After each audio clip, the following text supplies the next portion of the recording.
தமிழ்நாட்டில் பைக் டாக்ஸிகள் இயங்கலாம், விதிமீறலில் ஈடுபடக்கூடாது. போக்குவரத்து துறை சுற்றறிக்கை தொடர்பாக அமைச்சர் சிவசங்கர் நியூஸ் 18க்கு பேட்டி.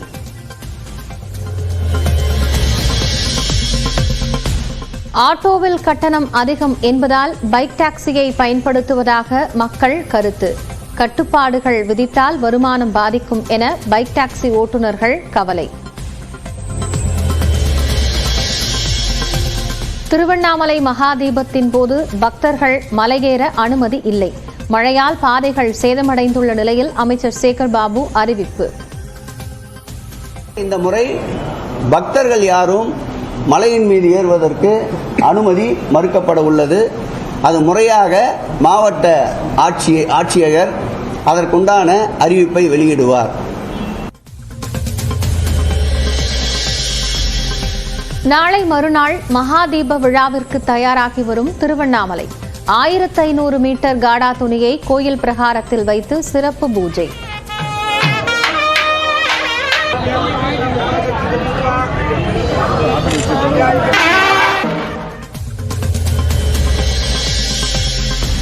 கொச்சி சென்றடைந்தார் முதலமைச்சர் மு.க. ஸ்டாலின். வைக்கம் நூற்றாண்டு விழாவில் நாளை கேரள முதல்வருடன் பங்கேற்பு.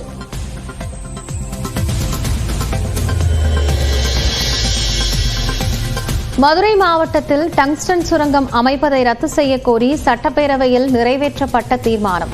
பிரதமருடன் மத்திய சுரங்கத்துறை அமைச்சர் இன்று ஆலோசனை.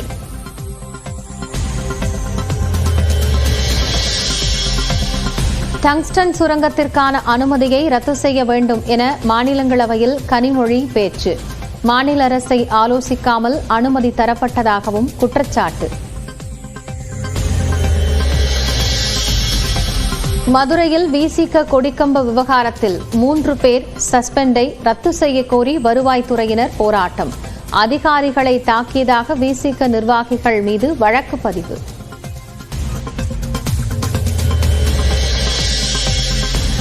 கலை அறிவியல் படிப்புகளுக்கு நுழைவுத் தேர்வு அனுமதி குறித்து இன்னும் முடிவு செய்யவில்லை. உயர்கல்வித்துறை அமைச்சர் கோவி செழியன் பேட்டி.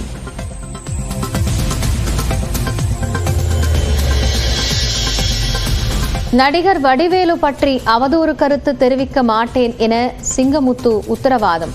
சென்னை உயர்நீதிமன்றத்தில் மனு தாக்கல்.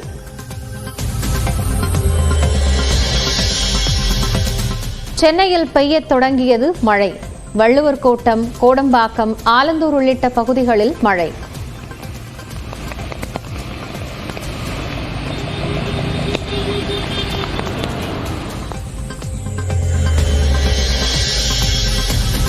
ராமேஸ்வரம் அருகே பாம்பனில் கடல் சீற்றம்.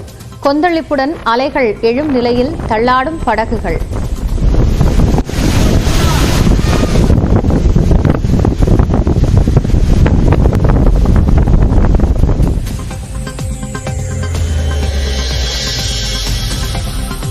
வரிகளை மத்திய மாநில அரசுகள் உயர்த்துவதற்கு கண்டனம். விழுப்புரம், மயிலாடுதுறை உள்ளிட்ட நகரங்களில் கடைகளை அடைத்து வியாபாரிகள் போராட்டம்.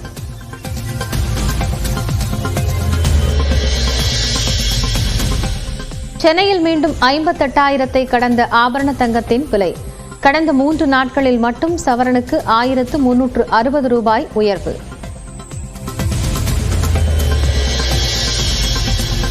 டெல்லி சட்டமன்ற தேர்தலில் காங்கிரசுடன் கூட்டணி இல்லை. ஆம் ஆத்மி தனித்து போட்டியிடும் என அரவிந்த் கெஜ்ரிவால் அறிவிப்பு. திரைப்படத்தில் வரும் லக்கி பாஸ்கர் போல் பணம் சம்பாதிக்க விருப்பம். ஆந்திராவில் பள்ளி விடுதியில் இருந்து தப்பிச் சென்ற மாணவர்கள்.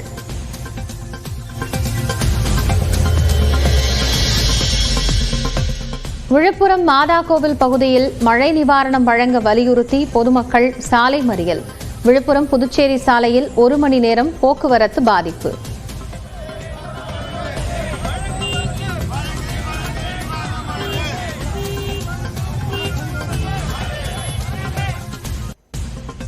விதிகளை மீறும் பைக் டாக்ஸி ஓட்டுநர்கள் மீது நடவடிக்கை எடுக்க போக்குவரத்து துறை ஆணையர் உத்தரவிட்டுள்ளார். அனைத்து மண்டல அலுவலர்கள் மற்றும் வட்டார போக்குவரத்து அலுவலர்களுக்கும் போக்குவரத்து துறையின் ஆணையர் சுற்றறிக்கை ஒன்றை அனுப்பியுள்ளார். அதில் மோட்டார் வாகன விதிகள் மீறப்படும் சம்பவங்கள் அதிகரித்துள்ளதாக குறிப்பிடப்பட்டுள்ளது. மிக குறிப்பாக வணிக பயன்பாட்டிற்காக பயன்படுத்தப்படும் இருசக்கர வாகனங்கள் விதிகளை மீறுவதாக தெரிவிக்கப்பட்டுள்ளது. எனவே விதிகளை மீறுவோர் மீது நடவடிக்கை எடுக்க போக்குவரத்து துறை ஆணையர் உத்தரவிட்டுள்ளார். மேலும் விதிகளை மீறுவோரை கண்டறிய சிறப்பு வாகன தணிக்கை மேற்கொள்ளவும் கள அலுவலர்களுக்கு உத்தரவிடப்பட்டுள்ளது. இதுகுறித்து மண்டலம் வாரியாக நாள்தோறும் மாலை 7 மணிக்கு அறிக்கை அனுப்பவும் உத்தரவிடப்பட்டுள்ளது. தமிழ்நாட்டில் பைக் டாக்ஸிகள் இயங்க தடையில்லை என்று தெளிவுபடுத்தியுள்ள போக்குவரத்து துறை அமைச்சர் சிவசங்கர் விதிமீறலில் ஈடுபடக்கூடாது என்றும் விளக்கம் அளித்திருக்கிறார். நியூஸ் 18 தமிழ்நாடு தொலைக்காட்சிக்கு அவர் அளித்த பேட்டியை தற்போது பார்க்கலாம். பைக் டாக்ஸி ரேபிடோங்கிறத பொறுத்த வரைக்கும் பல்வேறு குழப்பமான சூழல் இருக்கு. ஒன்றிய அரசு அதில் இன்னும் ஒரு தெளிவான முடிவிற்கு ஏற்கனவே வரவில்லை. ஒரு பக்கம் பைக்குகளை வாடகைக்கு விடலாம் என்பது ஏற்கனவே ஒன்றிய அரசு நடைமுறை கொண்டு வந்து விட்டது. கார்களை தானே ஒருத்தர் வாடகைக்கு எடுத்து அவரே ஓட்டிட்டு போகலாம், பைக்கு அதே மாதிரி எடுத்துகிட்டு ஓட்டு போகலாங்கலாம் அவங்க கொண்டு வந்துட்டாங்க.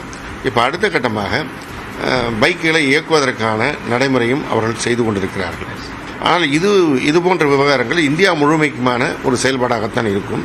எனவே ஒன்றிய அரசினுடைய நிலையை நாங்கள் கண்காணித்துக் கொண்டிருக்கிறோம். இன்னொரு புறம் ஆட்டோ ஓட்டுநர்கள் அவர்களுடைய தொழிலுக்கு இது பாதிப்பாக இருப்பதாக சொல்லி இது குறித்து நேற்று புகார் சொல்லி அது குறித்து ஒரு போராட்டம் ஆர்ப்பாட்டம் என்கின்ற அளவிற்கு போயிருக்கிறார்கள். எனவே அந்த பேச்சுவார்த்தையின் அடிப்படையில் விதிமீறல் இல்லாமல் பைக்குகள் இயக்குவது குறித்து ஆய்வு மேற்கொள்வதற்கு நடவடிக்கை எடுக்கப்பட்டிருக்கிறது. ஆனால் ஒன்றிய அரசு, நீதிமன்றம் இவைகள் என்ன ஒரு முடிவுக்கு வருகிறார்களோ அந்த அடிப்படையில் தான் நாமும் செயல்படக்கூடிய சூழல் வரும். பைக் டாக்ஸி ஓட்டலாமா, பொதுமக்கள் அதை பயன்படுத்தலாமா, அதே மாதிரி போர்ட்டர் மாதிரி இப்போ நிறைய சரக்குகள் கூட அதை ஏற்றி இறக்குறாங்க.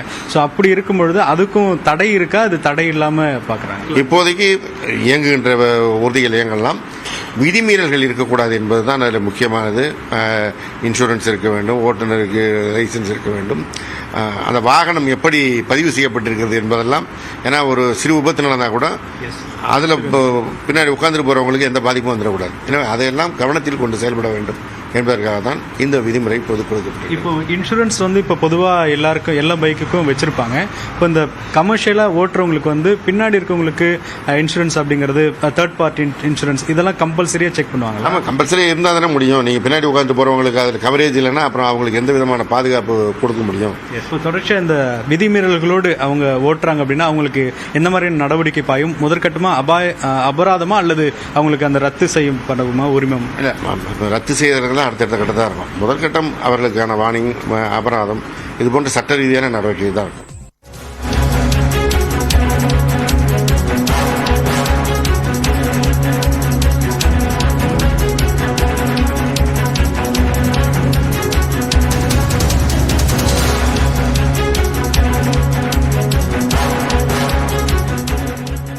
மழை குறித்த அண்மை செய்தியை பார்த்துக் கொண்டிருக்கிறோம். இன்று 6 மாவட்டங்களுக்கு ஆரஞ்சு அலர்ட் விடுத்து வானிலை மையம் தெரிவித்திருக்கிறது. கடலூர், மயிலாடுதுறை, நாகை, தஞ்சாவூர் உள்ளிட்ட டெல்டா மாவட்டங்களுக்கு ஆரஞ்சு அலர்ட் விடுக்கப்பட்டிருக்கிறது. சென்னையில் கூட இன்று கனமழை பெய்ய வாய்ப்பு இருப்பதாகவும் வானிலை ஆய்வு மையம் தெரிவித்திருக்கிறது. விவரங்களை செய்தியாளர் சடையாண்டியிடம் கேட்கலாம். சடையாண்டி, இப்போ 6 மாவட்டங்களுக்கு ஆரஞ்சு அலர்ட். சென்னையில இனி அடுத்தடுத்த நாட்கள்ல எப்படி மழை எதிர்பார்க்கலாம்?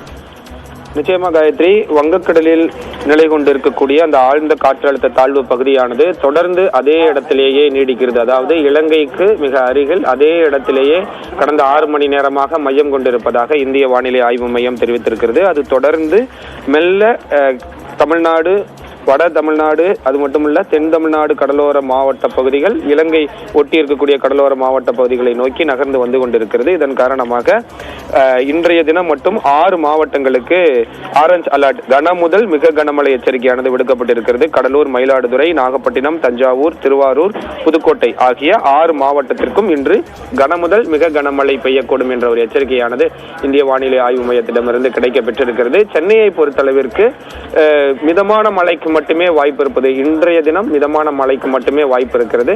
ஒரு சில சமயங்கள்ல கனமழை பெய்யக்கூடும் என்ற ஒரு எச்சரிக்கையானது இந்திய வானிலை ஆய்வு மையத்திடமிருந்து கிடைக்கப்பட்டிருக்கிறது. இது தொடர்ந்து அடுத்த 6 தினங்களுக்கு நீடிக்கும். 17ஆம் தேதி வரை இந்த மழையானது தமிழ்நாட்டில் பரவலாக கன முதல் மிக கனமழை பெய்யக்கூடும். டெல்டா மாவட்டங்களில் மட்டும் அதிக கனமழை ஒரு சில சமயங்களில் பெய்யக்கூடும் என்ற ஒரு எச்சரிக்கையானது தொடர்ந்து கொடுக்கப்பட்டே இருக்கிறது. இந்த வங்கக்கடலில் அந்த நிலை கொண்டிருக்கக்கூடிய அந்த ஆழ்ந்த காற்றழுத்த தாழ்வு பகுதி இலங்கை மற்றும் தமிழ்நாடு ஒட்டி இருக்கக்கூடிய அந்த இடைவெளி பகுதியில் கடக்கக்கூடுவதன் காரணமாகத்தான் டெல்டா மாவட்டங்களில் அதிகப்படியான மழை பொழிவு இருக்கும் என எச்சரிக்கை விடுக்கப்பட்டு வருகிறது. அடுத்த 2 தினங்களுக்குமே டெல்டா மாவட்டங்களில் தான் அதிகப்படியான மழை இருக்கும். தஞ்சாவூர், கடலூர், திருவாரூர், புதுக்கோட்டை, நாகப்பட்டினம் ஆகிய பகுதிகளெல்லாம் கனமுதல் மிக கனமழை பெய்யக்கூடும் என்ற ஒரு எச்சரிக்கையானது கொடுக்கப்பட்டிருக்கிறது. மிக கனமழை அப்படின்றது 19 சென்டிமீட்டர் வரைக்கும் மழை பெய்யக்கூடும். ஒரு நாள் முழுவதும் 24 மணி நேரத்தில் 19 சென்டிமீட்டர் வரைக்கும் மழை பெய்வதைத்தான் நாம் மிக கனமழை என குறிப்பிடுகிறோம். அந்த வகையில் இன்றைய தினம் மட்டும் 6 மாவட்டங்களுக்கு அந்த மிக கனமழை எச்சரிக்கையானது கொடுக்கப்பட்டிருக்கிறது. காயத்ரி, சடையாண்டி, இப்போ டெல்டா மாவட்டங்கள் அந்த ஃபெஞ்சல் புயலின் போதுமே அதிக பாதிப்புகளை சந்தித்தது. அதன் பிறகு அது கடலோர மாவட்டங்களுக்காக மாறியது. அப்படி இப்போ இருக்கக்கூடிய இந்த ஆழ்ந்த காற்றழுத்த தாழ்வு பகுதிங்கிறது மீண்டும் திசை மாறும் அப்படிங்கிற சூழல் ஏதாவது இருக்கா? சென்னையில் இப்போ விட்டு விட்டு மழை பெய்து கொண்டு இருக்கிறதே, அதுதான் இனிமே ஒரு 2-3 நாளைக்கு இருக்குமா? அடுத்த சூழல் எப்படி இருக்கும்? நிச்சயமா பென்ஜல் புயல் போலவே தான் இந்த காற்றழுத்த தாழ்வு பகுதியினுடைய பாதையும் அமைந்திருக்கிறது. ஆனால் இந்த காற்றழுத்த தாழ்வு பகுதியில் திசை மாறுவதற்கான வாய்ப்புகள் இல்லை அப்படின்றதுதான் இந்திய வானிலை ஆய்வு மையம் தெளிவாக குறிப்பிட்டிருக்கிறார்கள். அது மட்டுமல்ல, இது ஆழ்ந்த காற்றழுத்த தாழ்வு மண்டலமாகவோ அல்லது புயலாகவோ வலுப்பெறாது என்றும் மிக தெளிவாக உறுதிபட தெரிவித்து விட்டார்கள். எனவே இது தற்பொழுது ஆழ்ந்த காற்றழுத்த தாழ்வு பகுதியாக இருக்கிறது. இதற்கு பிறகு அடுத்த 24 மணி நேரத்தில் காற்றழுத்த தாழ்வு மண்டலமாக வலுப்பெறலாம் அப்படின்றதுதான். கடைசி ஸ்டேஜே தாழ்வு மண்டலம் தான். அதற்கு மேல் இது வலு அடைவதற்கு வாய்ப்பில்லை. ஆனால் கரையை மிக நெருங்கி விட்டது, கடற்கரை அருகில் வந்து விட்டது. எனவே இனி அது வீரியம் அடைவதற்கு வாய்ப்பில்லை. ஆனால் அது கொடுக்கக்கூடிய மழையினுடைய அளவும் வீரியமாகத்தான் இருக்கும். பெரிய ஒரு நாளைக்கு 50 சென்டிமீட்டர் மழையோ 40 சென்டிமீட்டர் மழை அளவுலாம் இருக்காது. ஆனால் கனமுதல் மிக கனமழை இருக்கும் என்ற ஒரு எச்சரிக்கை தொடர்ந்து கொடுக்கப்பட்டிருக்கிறது. பென்ஜல் புயல் எப்படி புதுச்சேரியை கடந்து டெல்டா மாவட்டங்கள், தென் வட தமிழ்நாடு, உள் கடலோர மாவட்டங்களில் அதிகப்படியான மழை பொழிவை உருவாக்கினதோ அதே போல்தான் இதில் திசையில் எந்த விதமான மாறுபாடும் இருக்காது, பாதையில் எந்த விதமான மாறுபாடும் இருக்காது. தொடர்ந்து தென் தமிழ்நாடு மாவட்டங்கள், அது மட்டுமல்ல தென் மாவட்டத்தை ஒட்டி இருக்கக்கூடிய கடலோர மாவட்டங்கள்ல அதிகப்படியான மழை பொழிவு இருக்கும். தொடர்ந்து அந்த மேக கூட்டங்கள் மெல்ல மெல்ல நகர்ந்து, அதாவது இன்றைய தினம் நாளைய தினம் டெல்டா மாவட்டங்கள், நாளை மறுநாள் மேற்கு தொடர்ச்சி மலையை ஒட்டி இருக்கக்கூடிய மலை மாவட்டங்கள்ல கனமுதல் மிக கனமழை பெய்யக்கூடும் என்ற ஒரு எச்சரிக்கையானது தொடர்ந்து கொடுக்கப்பட்டிருக்கிறது. இது தொடர்ந்து அரபிக்கடலை நோக்கி பயணிக்க இருக்கிறது. அதன் காரணமாகத்தான் அந்த தென் தமிழ்நாடு மாவட்டங்களும் தென் தமிழ்நாடு ஒட்டி இருக்கக்கூடிய கடலோர மாவட்டங்கள்லயும் மழை பெய்வதற்கான அதிகப்படியான வாய்ப்பு இருப்பதாக இந்திய வானிலை ஆய்வு மையம் தெரிவிச்சிருக்கிறாங்க. நன்றி சடையாண்டி, விவரங்களை வழங்கியமைக்காக.